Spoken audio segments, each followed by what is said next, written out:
Konnichiwa. It's history in the making, and we want you to be part of it. That's a given. We're talking about people who are changing the game. You guys have run a tight ship here. Oh my gosh. The rock star sitting here. I can't even describe it. Talking about actual business. Two beings at the top of their professions. Lightning quick movements. Changing The rock star sitting here. It's just Welcome back started. to the Real Value Podcast, the podcast about real estate appraising, lending, success, life, and, well, how it all fits together. Good morning, my friends. My name is Blaine Feyen. I am your host for this and every episode of the Real Value Podcast. I'd like to welcome you all back. So good to be back with you all today. I'd like to thank all of our subscribers for, of course, being so awesome. And I'd like to give a big Value Syndicate welcome to all the new subscribers since our last episode. They've been pouring in. And of course, I really appreciate that. I appreciate you guys taking the time and the extra clicks also to say hello to us by way of subscribing. That means a lot to me.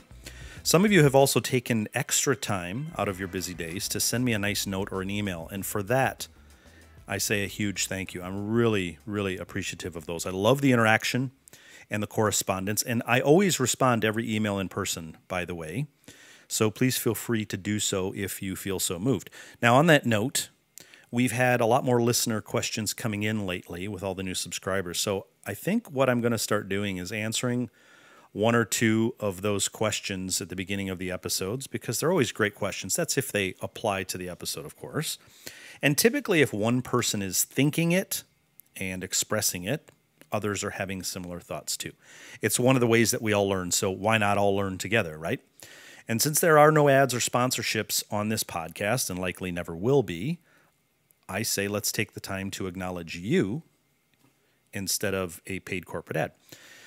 So the question that I'd like to address in this episode is from a gentleman named Derek. He's a recently minted new appraiser, and he asked me about my views or my long-term views on the industry and whether or not I think he got into the right business at the wrong time. I'm using air quotes for those of you not watching on our YouTube channel.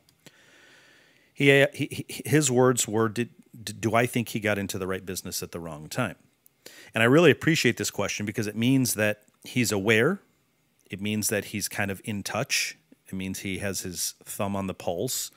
I'm assuming he reads or is maybe on forums or Facebook groups, and he's seen or heard something indicating possibly an industry in peril, or at least one that's evolving, and he's concerned that he just got into an industry that may force him to make another career change in a few years. So, Derek, thank you very much for your astute question, and I'll give you my opinion and maybe tell a story or two along the way, which is my method, to kind of help illustrate my points.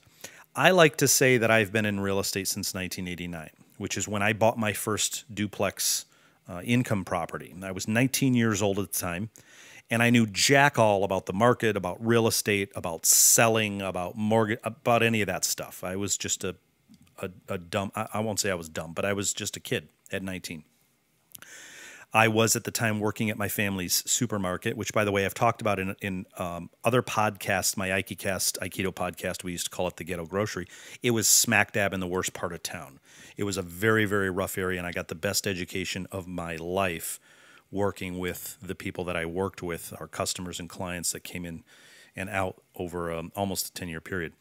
But I was 19 years old when I bought my first duplex, and I had, having worked in a family business, I had absorbed what I'll call the entrepreneurial education that my parents thankfully had been giving me for many years.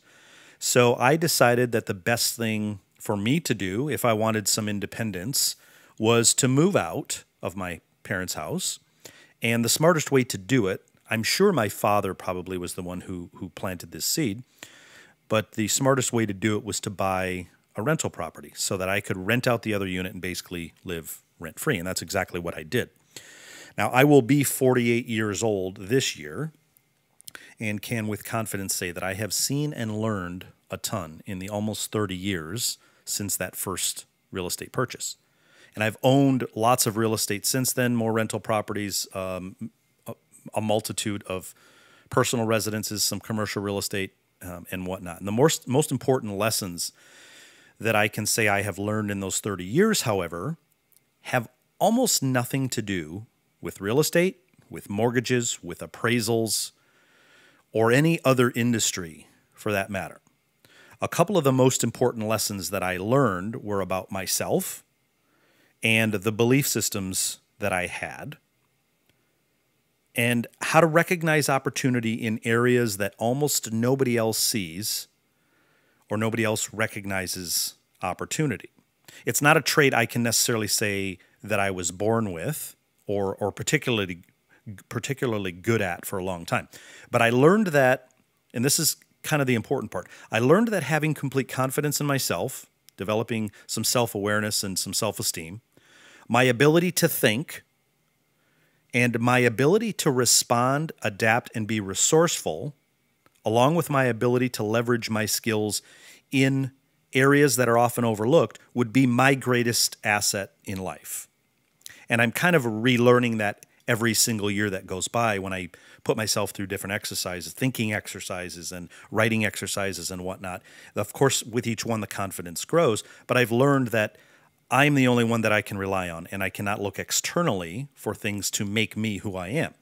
And what that allowed me to do over those 30 years was flex and bend like bamboo when adversity arose, and in some cases maybe even pivot and move in another direction if needed, but always with the same confidence that based on all of the qualities I just mentioned, opportunity would expose itself to me.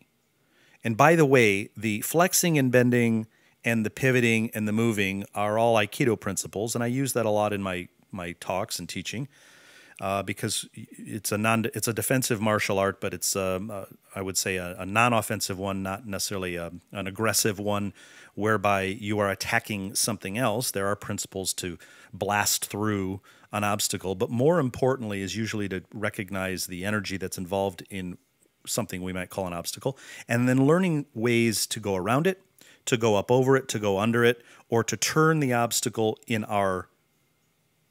to our benefit. And I use that on a daily basis, both in communication with clients, communication with realtors, lenders, communication with my appraisers, communication with friends, family, relationships.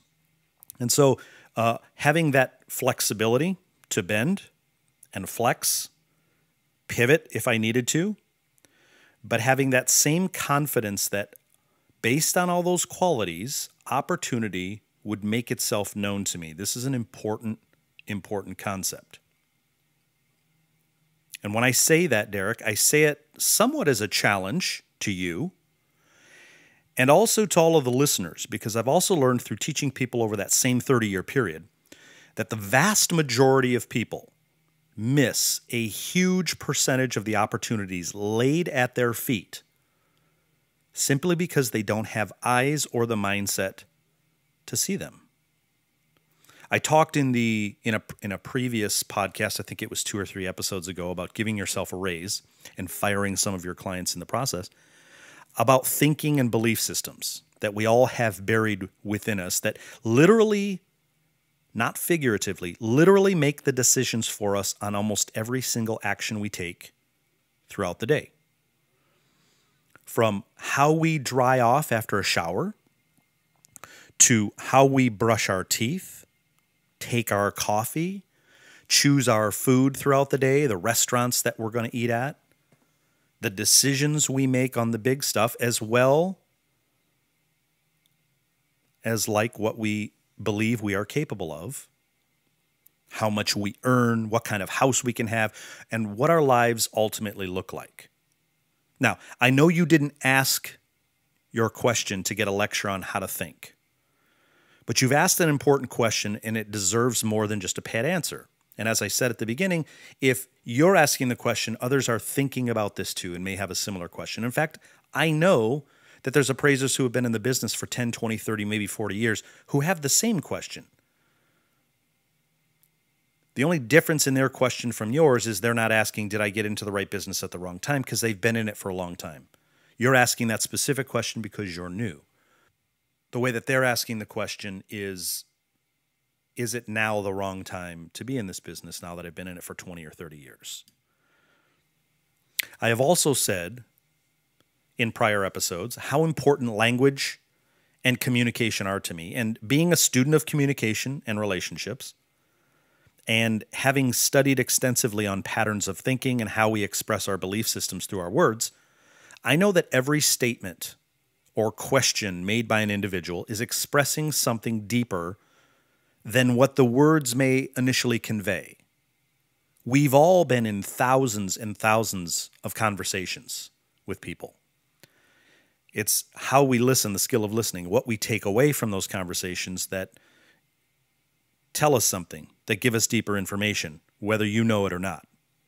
I'm just tuned into it, so I listen deeply to the words and how people express them. What people say, the words that they use, the language that they use, reveals something about them that can help the listener, me in this case, more adequately respond in ways that the person asking the question will absorb better than if I responded to you in a different way. So I've read through your question and I've heard you ask it.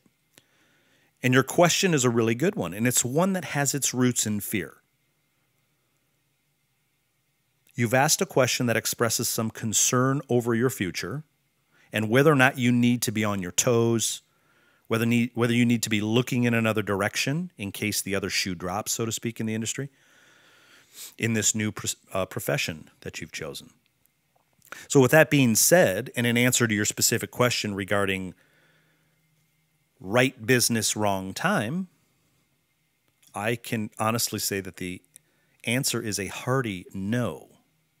In the same vein that I'd answer no to the question, well, do you think Derek was born the right guy but at the wrong time?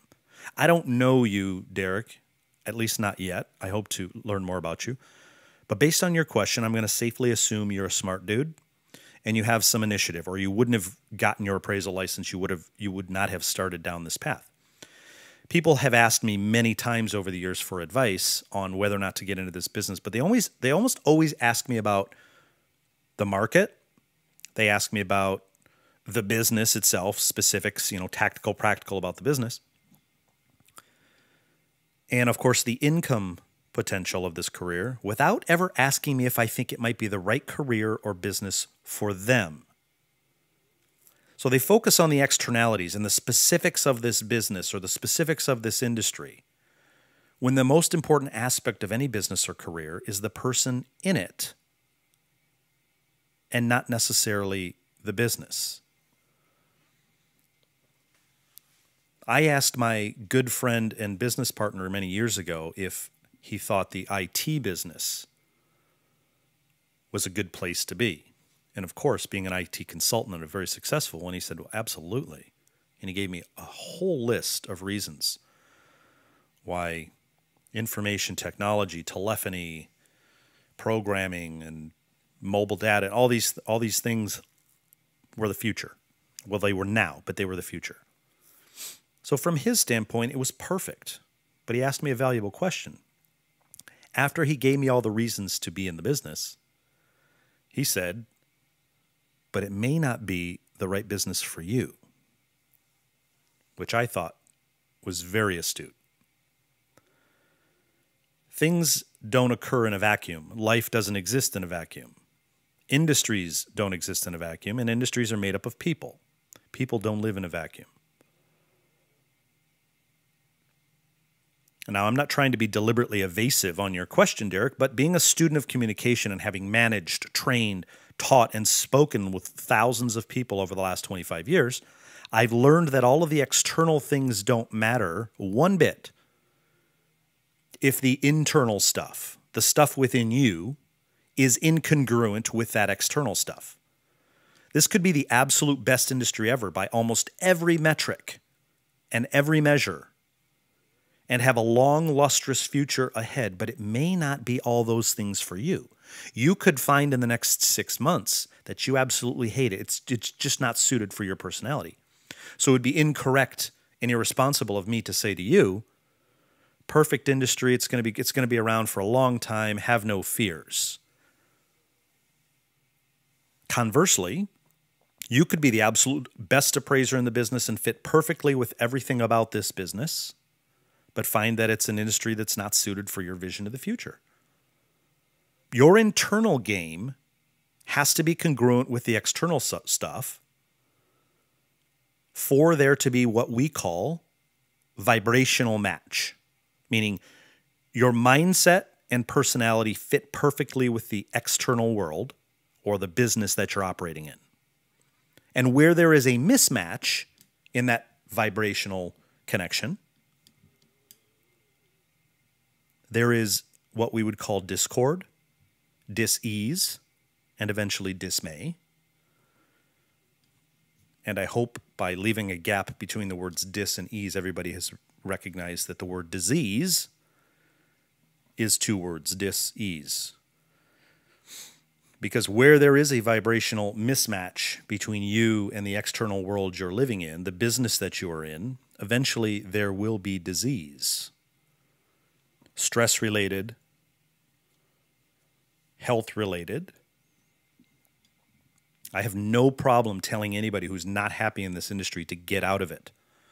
Not because it leaves more appraisal work for us, but because at some level I care about you as a human being, and there's no reason to spend even 1 minute of time doing something that you don't love. Your internal game must be congruent with the external stuff for there to be a vibrational match. For me to simply answer your question with a response about the external stuff, about the market, about real estate, about appraising, without ever making it relevant to who you are as a person would be irresponsible of me and would not be addressing the whole picture, the big picture.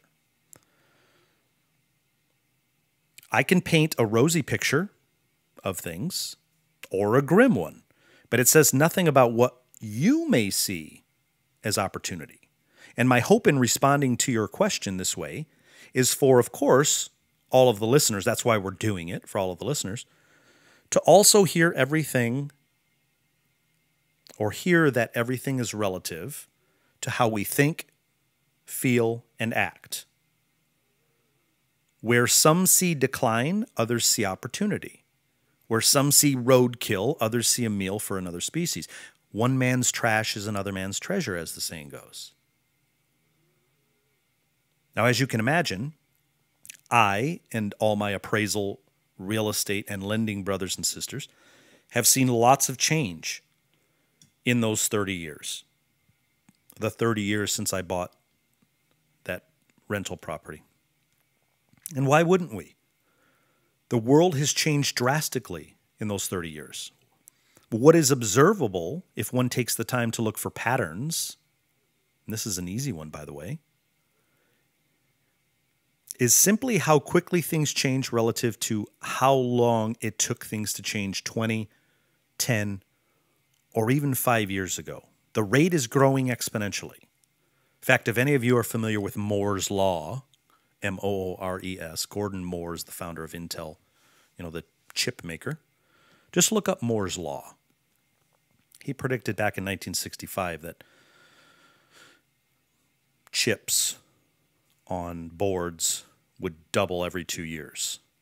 And that law stayed consistent for almost 30 years. It's changed a bit now, but that's due to some other things. But he's basically saying information is going to double every 2 years. And now we see that rate actually, it exponentially grew, and then now it's leveling off, but it's leveling off because we've added AI. I don't mean the Appraisal Institute. I'm talking artificial intelligence and some other things. But information is the name of the game today. And it grows and it expands at an exponential rate and speed. We're not going back. Those of you who are my age or older, in fact, you don't even have to be my age. You could be 22 right now, but have probably heard at some point in school why you needed to learn math and how to calculate it on a piece of paper. And of course, the smart kid, maybe the smart-ass kid, would say, why can't I just use a calculator? And what's the teacher's response? It's typically, well, you have to know. You have to know the logic. You have to understand it. You have to know how to do it on paper. What happens if you don't have a calculator? Now, part of that logic makes sense. Of course, it is valuable to understand the logic and process behind something. But everybody here who flips on a light switch doesn't necessarily have to know the science behind how the electrons make it from the service panel up to the light. Every time you pop something in the microwave, you don't have to understand the mechanics or the science of how a microwave works. And we live in an age when almost every single person, at least in first world countries, carry a calculator in their pocket. And we're not going backwards. So my children, my boys, both intelligent teenagers, do I want them to understand how to do math? Of course. I think all of the tools and the things that we learn, whether it's learning how to play piano or the drums, learning how to write out longhand division problems or understand algorithms and formulas, whether you use them or not, they build connections in the brain. So as long as it's expressed that way, that you're doing it to build connections in the brain that could open up opportunities in other areas, fine. But long gone are the days when we would say to somebody, well, what happens if you don't have a calculator with you? Because calculators are in our back pockets every single day, as is the basic intelligence of the world. If you need to know about the pyramids of Giza, you don't have to go downstairs and grab the 1975 Encyclopedia Britannica anymore. It's right here on your phone. And this effect is existent in every industry. And the effect that this has had on almost every industry is visible in a variety of ways. The appraisal business has changed drastically since I first got in it 18 years ago, when digital cameras were just kind of coming onto the scene. Just prior to my entry into the business, but while I was still in the mortgage business, the appraisals for my loans that I was writing or that were in process were hand delivered to me twice a week by the appraiser. And they literally had 3x5 Kodak prints glue sticked onto the appraisal. That was right at the beginning. Then, of course, they began scanning the pictures into the reports, which was revolutionary at the time. And then, of course, digital pictures came along, better software. PDFs became more acceptable as the delivery method. By the way, at the mortgage company that I worked at during that time, we were still getting hourly rate changes coming over our fax machine, for those of you who still know what a fax machine is.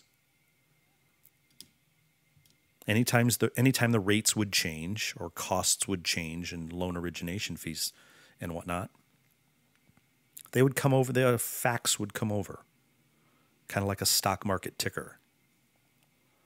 Things have evolved extensively since then. We have cloud storage, we have software services, we have small but extremely powerful mini computers in our pockets that I just talked about, that we occasionally make phone calls on. Artificial intelligence in our homes to set the temperature from our Nest thermostats. Order food from the refrigerator when it gets low in carrots and milk.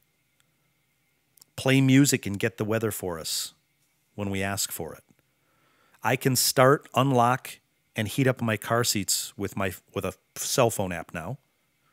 And I can also, more or less, complete an appraisal on that same device, which is vastly different from when I was getting paper appraisal reports hand-delivered to me in envelopes twice a week. So what I would say to you, Derek, is this. The industry is changing. Of that, there is no doubt. It's changing fast in a few areas. Some changes for the better and some debatable, maybe not. However, with change comes opportunity. It's my mindset, always has been, as far back as I can remember, and always will be. There are and will continue to be appraisers leaving the business because of the changes they see coming. Some are leaving because they're ready for retirement, but some are leaving because they see big changes or they've experienced big changes. I know appraisers who have left the business simply because of stuff they've read on forums and Facebook groups and things like that. There can be a lot of doom and gloom. I love to see that stuff, by the way, because that kind of thing tends to gather others who think that way. It's like a magnet or a bright light in the middle of the night that gathers moths and mosquitoes. That type of doom and gloom, that type of negativity tend to gather others just like it. Like attracts like. They think that way. They all sit around the virtual water cooler bitching about things, bitching about the way things were, bitching about the way things should be. Some of it is relevant. How you go about expressing it maybe is not always the right way. But eventually some of those people will leave the business. Some already have. And those are not the type of people I feel we need in the business. They could be great appraisers. But you're either lifting up the industry or you're tearing it down. There's no in between. You're either adding to it or you're taking away from it. We certainly don't need that mindset teaching new appraisers coming into the business. We don't need them spreading that mindset, I should say. We don't need them teaching people like Derek. Always remember, like attracts like, and low energy systems always suck from high energy systems to stay alive. Since negative thinking has a lower vibration or lower energy pattern than positive thinking, those with negative thinking tend to suck the high energy from the more positive people near them. And of course, with the advent of the internet, near becomes a relative term because somebody across the ocean can be in your living room via video feed or Facebook group or whatever it is in seconds' notice. Negativity always seeks more victims. And more high-energy systems with which to bleed the energy from, if you will. They always seek that out. They have to. It's like a vampire. In fact, it's typically what I call people like that, time and energy vampires. They never see anything good or positive in anything around them. Be careful of these people, Derek. This is a little mental and emotional self-defense instruction for you. Learn to identify those people fast and put cover and concealment, as the defensive tactics term is called, between you and yourself and them as quickly as you possibly can, lest they suck your energy from you, and they will. And if somebody is listening, hearing me say this, and they're feeling the emotional of offense, meaning they're offended, I would say search your forum or Facebook group history, your comment history, and see if you're one of those people. See if any of your responses to the questions and comments in groups and forums has delved into bitching about some aspect of the business. Now imagine there's a bunch of newbies that are in that group. You think you're talking to your friends. You think you're talking to your veteran appraiser buddies and colleagues.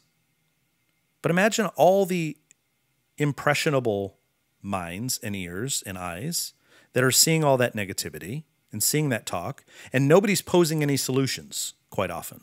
So Derek, be very careful. You're either taking from or you're adding to, and I'm always a proponent of lifting up. It's not to say I don't see problems or issues. It's to say when you see those problems or issues, of course, see opportunity, look for opportunity. It's a pain point.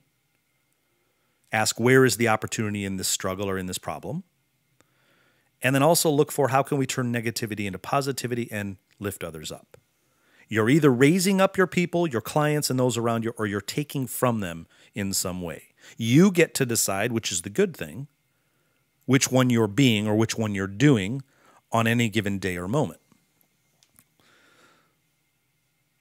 So Derek, to sum up, what I choose to believe is that you've come into the business at the exact right time for you and for the industry. Meaning you weren't meant to come into this business, you were meant to come into this business right now, and probably for a variety of reasons that only pertain to you. And those are reasons that only you'll know. I don't know you well enough to say what those reasons would be. I can tell you that the industry is primed for change and it's primed for evolution. And what I see is huge opportunity on the horizon, Derek, but the kinds of opportunities I see won't look like the same opportunities that existed 10 years ago or even 5 years ago. The industry, as many of us are operating in, I think will be around for years, by the way. But the old ways of doing things will be retired, along with some of the old guards still clinging to those old ways. And of course, they'll be bitching the whole way down. People hate change. This is one constant. Now, the opportunities on the horizon for people like us, Derek, are opportunities in non-lending aspects of the business. There's always attorneys, there's always estate planners, there's always financial planners, there's always homeowners, there's cash buyers, there's always realtors who want a boots on the ground, high quality, good communicator, somebody to walk through the house, apply their art and science, and get an opinion of value. So the opportunities in non-lending will always be there, I think, for the foreseeable future. But I also see opportunities in training. I see opportunities that leverage technology and speed without necessarily sacrificing the quality of information and output. Opportunities teaching the new crop of appraisers entering the field. Opportunities with, as again I mentioned, realtors and lenders who will choose a good human appraiser over a computer algorithm or model. And a host of other opportunities that I'm not going to mention just yet. But right industry, yes. This is an awesome industry that has allowed a great many of us to create opportunity and freedoms not available in the vast majority of businesses and industries. Almost every day, I thank my mentor, the person who brought me into this business, for giving me the life, the business, and the lifestyle. I don't give it all to him because I have an intellect, I have a mind, I have a vision. So I've created my own opportunities. It didn't happen randomly. He chose me. He was a student of mine. He chose me to come into his business because of what he saw. So in that sense, I created my own opportunity, but I thank him for giving me this opportunity to get into the business and create a life that I may not have otherwise been able to lead. We don't know.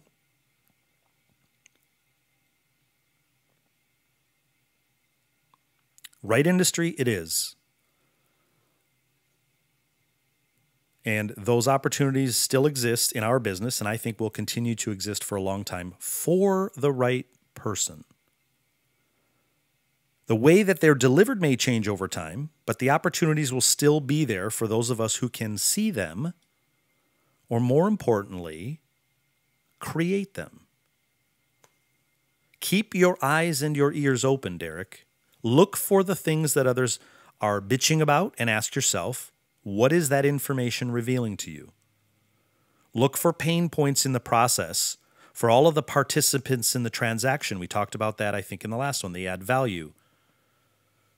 No, that was so you want to be an appraiser. Go back to the episode where we talk about adding value, where we look for the pain points and understanding and learning every aspect of the transaction, and ask yourself how you might be able to mitigate or eliminate some of those pain points with something that you're doing or could be doing. It's a mindset. It's a way of thinking and looking at the world. Look for opportunities to do things in your market that the other appraisers simply won't do. Most likely because they're busy, they're working. This, of course, is one of the big problems with the 1, 2, 3 person business, is you're working in your business and not necessarily on it. Or because they're standing around that proverbial water cooler predicting their own demise, when in reality they're creating it. I would also say, and I would pose this to everybody, develop your ability to speak, to communicate, and to lead. I think there is huge opportunity to those who rise up as leaders in this industry. It's true in almost every industry. It can be more difficult in industries filled with a lot of charismatic people and great speakers. Our industry is not that.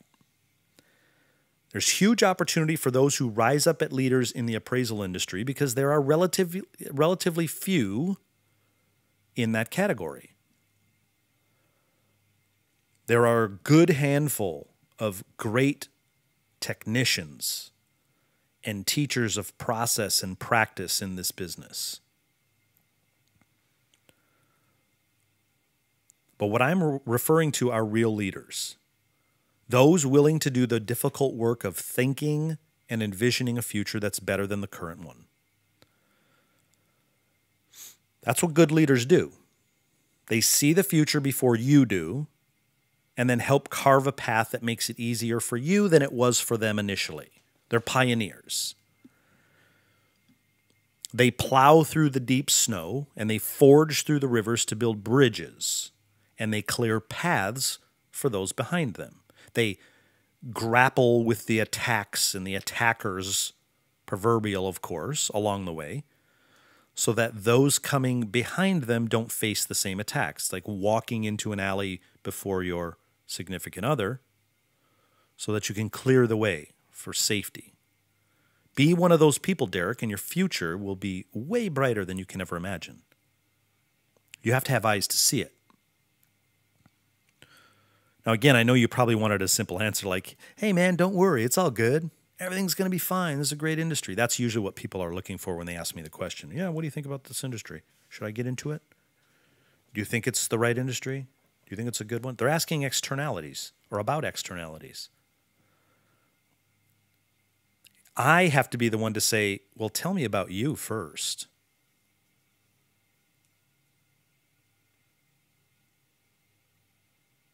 It's simply not that easy. And again, I wouldn't be doing your question justice if I blew it off with a pat, positive mental attitude response. Of course, positive thinking and attitude are absolutely required to be a member in any exclusive club of leaders and visionary thinkers and doers. Negativity simply has no place for people like us who are actually doing stuff and making things happen, and I'm hoping, Derek, you're one of those people. But be careful, my friend, because as I mentioned, this industry is filled with vampires. Every industry is. There are some really great, intelligent, uplifting people in it as well. But I would say it has its more than its fair share of negative people. Now, I haven't figured out if time and energy vampires are simply attracted to this industry because they can work in a dark basement, or if the industry turns normal people into them. But whatever the reason, just know that they exist and they typically congregate together. They move in packs together. Be one of the positive ones, and you will attract like-minded people to you, and you will open doors and create opportunities with people like that. Which is my last piece of advice for you, Derek. Don't wait for somebody to tell you what to do. I don't mean in your office or in your specific tasks. Of course, your mentor, your boss, or office manager needs to tell you what to do. I mean in life. And I suspect you haven't. Or again, you wouldn't have taken the courses and become an appraiser. But nobody needs to give you permission to be awesome at what you do. And nobody needs to give you permission to go out and kick ass in your market with a little creativity and ingenuity. You need no permission from anybody. You don't have to call a state board. You don't have to call your local politician. You don't need approval to be awesome. You don't need anybody's permission to tear it up. And if anybody gets in your way and tells you that that's not how we do it around here, gently lead them to the side and simply tell them to sit back, watch, and learn. That's my answer to you, Derek. So go kick some ass. I sincerely and honestly look forward to watching your journey on this path, and I know you're going to do great things now that you know the secret. The secret that nobody controls your future, not Fannie Mae, not HUD, not those horrible AMCs, not the realtors, not the lenders, no other entity. As the great Victor Hugo famously said, No force on earth can stop an idea whose time has come. And you're unstoppable, Derek, and I believe you're in the right place at the right time. You're in the right industry at the right time for you. It could be no other way, or you wouldn't be there. That is it today, my friends, and as always, I'd like to thank you for investing your most valuable currency with me today, the currency of time. Stay tuned for the next episode where we talk about a concept called future banking in your business. No, it has nothing to do with the real banking system that we deal with on a daily basis. It's a mindset. It's a goal-setting process that builds wealth unlike any other. We've got a whole series, by the way, of podcasts kind of in the can that will be revealing and recording over time. And one of those is a unique way of goal setting. I know goal setting is kind of a trite, pat thing that some of you do, some of you don't. This is a unique way of looking at goal setting. Goal setting, as we've been taught, is somewhat bullshit. So I think you'll be interested in hearing what I have to say on this topic. And last but certainly not least, I'd like to give a big shout out to Mark Skapinetz from What's It Worth Appraisal Services, the People's Appraisal blog, creator of the 100% Real Estate Appraisers Facebook group, of which I am now a member. I appreciate that, Mark. And one of the founders of Appraiser Fest, which, by the way, is kicking off Thursday, November 1st through November 3rd of this year. And Mark has been very kind to the podcast, and I wanted to give he and the Appraiser Fest a shout out for a couple reasons. After all that we just talked about in this episode, I would say from what I've learned so far about Mark is that he's a perfect example of somebody doing it. He is a creator and a creative thinker in our industry, and he doesn't sit around waiting to be told what to do or what's going to happen. He sees opportunity in areas maybe some others haven't yet seen, and he just goes out and he makes shit happen. And I have tremendous respect for those kind of people, those kind of personalities, and those kind of leaders in our, I should say, and every industry. Now, I want to assure you, this is not a paid plug or sponsorship. I said at the beginning of the episode that there are no paid ads or sponsorships and likely never will be. I don't need the money. I don't need anybody to support my podcast. I'm happy to pay for hosting fees and whatever it takes to do my podcast, all out of my own pocket.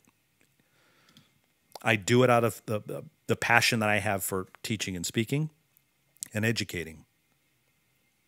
But I will give shouts out and I will give unasked for plugs where I see value. Mark has not asked me to talk about any of this, so I hope he doesn't kick my ass for saying it. But I want to read a little bit about Appraiser Fest to kind of give you an idea of what's it about. And I'll also put a link in the show notes if you're interested in learning more about it. So here's what you need to know, and this is right from the Appraiser Fest the website. The appraisal profession has never experienced an economic and valuation education forum like Appraiser Fest 2018. And by the way, this is the first year that it's going off. Their inaugural event. This is the only national appraisal conference that is appraiser-centric, with true advocacy for the profession. There are no hidden agendas, only appraisers sharing their knowledge, their experience, skills, and wisdom with other appraiser colleagues and peers from all backgrounds of membership, designations, and levels of certification. Appraiser Fest is a house that appraisers built through support of state coalitions, social media, education, and podcasts. Oh, like this one, I guess. The conference will attract banks, regulators, consumer advocacy groups, state board members, appraisal management companies, state national lawmakers, journalists, and most importantly, you, the appraisers of America. So that's what it says. And I plan on chatting with Mark about Appraiser Fest a little bit more this week. So next week's episode, we'll have even more info and maybe some revealing stuff. And again, I want to make the point that this is not a sponsored ad for Appraiser Fest. It's the first time this event has happened, and I have no idea how it's going to go off. So I'm not making any claims about it whatsoever. It could end up being a complete disaster. However, when you look at the quality of the people associated with it and the quality of the people putting the event together, you look at the lineup of speakers and coaches and teachers, I have a hard time imagining that it will be anything but enlightening and educational at a bare minimum. And from what I've learned about Mark, since he's involved, it will likely be entertaining as well. So that is truly it. I promise, my friends, thanks so much for spending your time with me. That is it for me and this episode, and I look forward to catching up with you again next week. Take care. Go add some value. Love you, and I will see you, hear you, speak to you on the next one. I'm out.